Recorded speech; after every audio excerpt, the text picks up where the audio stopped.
Almost 40 years to the day after the launch of the historic Apollo 11 mission to the Moon, NASA's Space Shuttle Endeavour rocketed into space on a mission to bring the International Space Station one step closer to completion with the delivery of the final component of the Japanese Kibo Laboratory Complex. Endeavour's launch, coming after a month of mechanical and weather-related delays, began the 127th Space Shuttle mission and 29th flight in support of assembly of the International Space Station.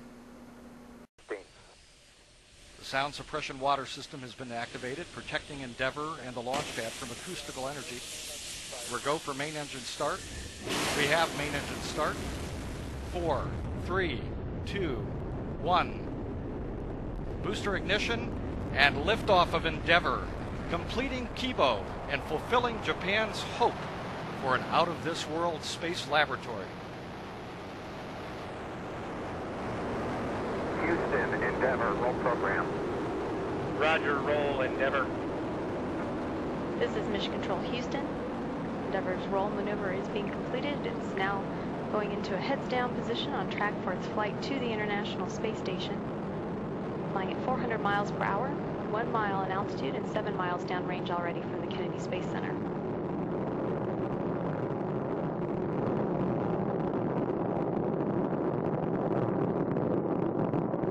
Endeavour's engines were throttling down as the orbiter passes through the area of maximum pressure on the vehicle, now 50 seconds into the flight.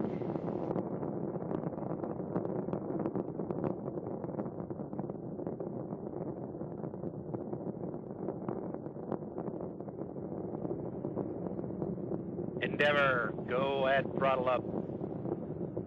Go at throttle up. The shuttle had already been delayed 5 times in the past month because of a leaking hydrogen vent line, persistently bad weather, and lightning strikes near the launch pad. As dawn broke over Kennedy Space Center this morning, Endeavour's 6th launch attempt looked as though it would reach the same fate as the previous 5, as the weather forecast again called for low clouds, rain, and lightning throughout the central Florida area.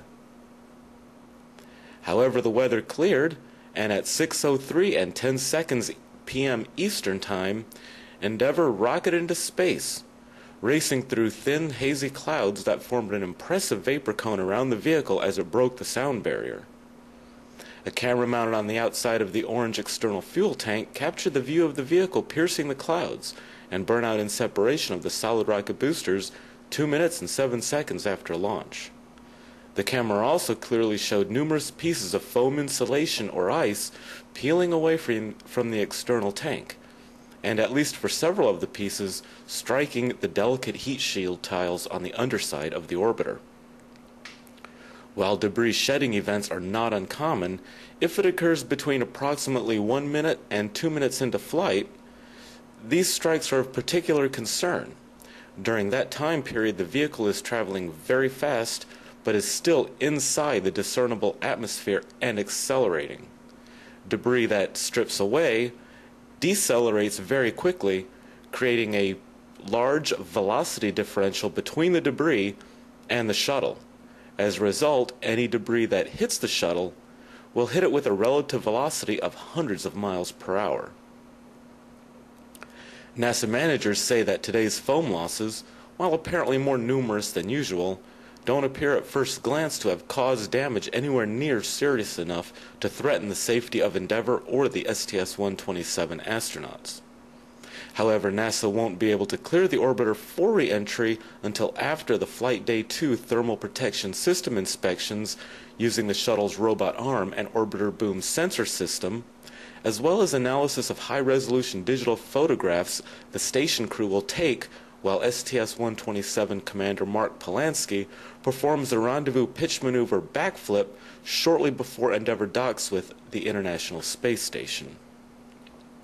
Endeavour's mission is scheduled to last 16 days and will feature 5 spacewalks to not only complete the Japanese Kibo Laboratory Complex, but also change out batteries on the space station and deliver spare parts for future use.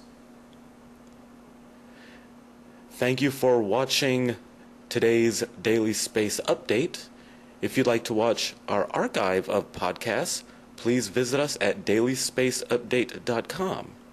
And for more space news and multimedia, visit our companion website at spaceflightnews.net. And be sure to tune in to the next Daily Space Update.